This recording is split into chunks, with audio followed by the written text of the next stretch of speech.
नमस्कार। लालच और हताशा ये दो ऐसी चीजें हैं जो इंसान से कुछ भी करवा सकती हैं। आज हम एक ऐसी ही कहानी को परत दर परत खोलकर देखेंगे। पर यह सिर्फ एक डरावनी कहानी सुनाने के बारे में नहीं है, बल्कि हम ये समझेंगे कि कैसे ये कहानी डर का एक ऐसा जाल बुनती है जिससे बाहर निकलना लगभग नामुमकिन सा लगता है। कहानी की शुरुआत होती है बस इस एक लाइन से, एक ऐसा आत्मविश्वास जो आम इंसानों वाला तो बिल्कुल नहीं लगता। आखिर कौन सी ताकत है जो किसी को इतना बेखौफ, इतना अजेय बना सकती है? बस यहीं से शक और डर का पहला बीज हमारे मन में पड़ जाता है। तो चलिए कहानी के पहले हिस्से में चलते हैं। कभी ना हारने वाला जुआरी। हर अच्छी कहानी की तरह यहां भी हमें किरदारों से मिलवाया जाता है, माहौल तैयार किया जाता है और उस टकराव की नींव रखी जाती है जो आगे चलकर एक बहुत ही भयानक रूप लेने वाला है। जरा सोचिए, एक आलीशान कसीनो का दम घोटने वाला माहौल। हवा में एक अजीब सा तनाव है। पोकर की टेबल पर अब सिर्फ 2 लोग बचे हैं और पूरे कसीनो की सांसें जैसे अटकी हुई हैं। ये सिर्फ पत्तों का खेल नहीं रह गया है, ये तो अब इच्छा की लड़ाई बन चुकी है। और दांव पर क्या लगा है? पूरे 20 लाख रुपए। हां, आपने सही सुना, एक ही गेम में 20 लाख। यह रकम ही बता रही है कि अब यह सिर्फ एक खेल नहीं है। आज किसी की दुनिया बनने वाली है तो किसी की पूरी तरह उजड़ने वाली है। अब इन दोनों खिलाड़ियों को देखिए। एक तरफ है गौरव, पसीने में भीगा हुआ, जिसकी आंखों में हार का डर साफ साफ दिख रहा है। और दूसरी तरफ लकी, जिसके चेहरे पर एक अजीब सी डरावनी सी शांति है। इतना आत्मविश्वास आता कहां से है? और फिर वो पल आता है जिसका गौरव को इंतजार था। वो अपने पत्ते दिखाता है, एक जीतने वाला हाथ। उसे लगता है बस वो जीत गया। लेकिन कहानी में असली मोड़ तब आता है जब लकी के चेहरे पर कोई शिकन तक नहीं है, वो बस मुस्कुरा रहा है। यहीं से आप समझिए डर का असली खेल शुरू होता है। तो अब कहानी अपने दूसरे पड़ाव पर पहुंचती है, एक हताश सौदा। जब कोई इंसान अपना सब कुछ खो देता है ना, तो वो कुछ भी करने के लिए तैयार हो जाता है। गौरव अब उसी हताशा में है और वो उस नामुमकिन किस्मत का राज जानने के लिए बेताब है। सब कुछ हारने के बाद गौरव पहुंचता है लकी के पास। अब उसे पैसे नहीं चाहिए, नहीं, उसे चाहिए वो ताकत, वो लकी होने की कला जिसने उसे बर्बाद कर दिया। वो उस शक्ति का रहस्य जानना चाहता है, चाहे कीमत कुछ भी क्यों ना हो। और लकी क्या बताता है? वो कहता है कि किस्मत मेहनत से नहीं मिलती, इसके लिए चाहिए साहस। पर यह कोई मामूली साहस नहीं है, ये कुछ ऐसा करने का साहस है जिसकी हम और आप कल्पना भी नहीं कर सकते।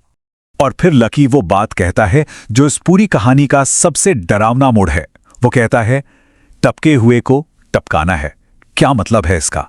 ये एक ऐसी पहेली है जो गौरव को सीधे तबाही के रास्ते पर ले जाने वाली है। इस राज को पाने की शर्तें भी उतनी ही भयानक थीं। आधी रात, शहर के बाहर एक वीरान कब्रिस्तान, और गौरव को वहां जाना है बिल्कुल अकेले। डर का पूरा स्टेज सेट हो चुका है। और अब हम पहुंचते हैं कहानी के क्लाइमैक्स पर, तीसरे हिस्से में, कब्रिस्तान की रस्म। ये वो पॉइंट है जहां से वापसी का कोई भी रास्ता बंद हो जाएगा। गौरव अब वो करने जा रहा है जो उसकी जिंदगी हमेशा हमेशा के लिए बदल देगा। लकी के दिए हुए निर्देश सुनिए, कितने अजीब और भयानक हैं। पहला, कब्रिस्तान के अंदर जाओ। दूसरा, लकी नाम के आदमी की कब्र ढूंढो और उसे खोदो। तीसरा, हथौड़ा और कील उठाओ। और चौथा, उस लाश के सिर में कील ठोंक दो। मतलब किसी बुरे सपने जैसा है ना, पर यही है किस्मत पाने की कीमत। और वादा क्या है? वादा यह है कि ऐसा करने के बाद वो कभी हारेगा ही नहीं। जो भी करेगा उसमें सफल होगा। इतना बड़ा इनाम, लेकिन इसकी कीमत भी उतनी ही भयानक है। क्या कोई सच में ये कीमत चुका सकता है? और देखिए, हताशा इंसान से क्या नहीं करवाती। गौरव ये कर देता है। डर ने उसे जकड़ रखा है, लेकिन किस्मत का लालच, वो डर से भी कहीं ज्यादा बड़ा है। वो कब्र खोदता है और जैसे ही उसकी नजर उस लाश पर पड़ती है, बस कहानी अपने सबसे खौफनाक मोड़ पर आ जाती है। क्लाइमैक्स के बाद क्या होता है? अब हम कहानी के चौथे हिस्से में हैं, जहां हम देखेंगे कि उस भयंकर रात का अंजाम क्या हुआ, जो किया गया उसका असर क्या हुआ। गौरव की आंख खुलती है और वो खुद को अपने बिस्तर पर पाता है, पूरी तरह पसीने में तरबतर, लेकिन सेफ। एक पल के लिए तो उसे चैन मिलता है। क्या वो सब बस एक बुरा सपना था? वो कब्रिस्तान, वो लाश, क्या सब झूठ था? और जैसे ही वो ये सोचता है, एक आवाज गूंजती है, हेलो लकी। एक ऐसी आवाज जिसका कोई शरीर नहीं, और बस वो राहत का एक पल टूटकर बिखर जाता है। ये साफ हो जाता है कि जो भी हुआ वो सपना नहीं, एक डरावनी हकीकत थी। और अब इस सौदे के असली नियम सामने आते हैं, और ये कोई तोहफा नहीं बल्कि एक शैतानी कॉन्ट्रैक्ट है। पहला नियम, तुम्हारा नाम अब लकी है। दूसरा, तुम्हें जो चाहिए वो मिलेगा, तुम हमेशा लकी रहोगे। तीसरा, बदले में मैं तुम्हारा खून पीऊंगा।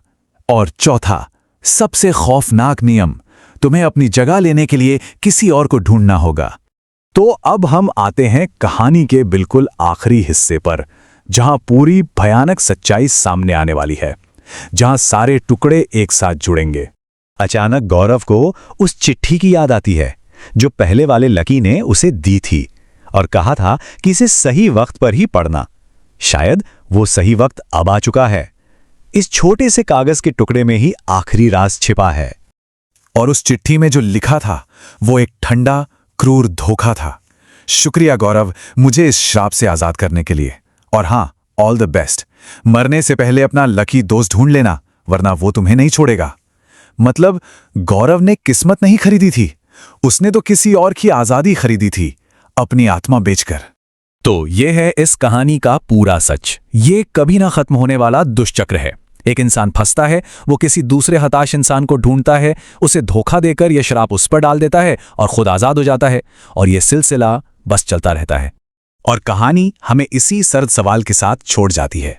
अब गौरव, यानी कि नया लकी, वो इस श्राप से बचने के लिए क्या करेगा?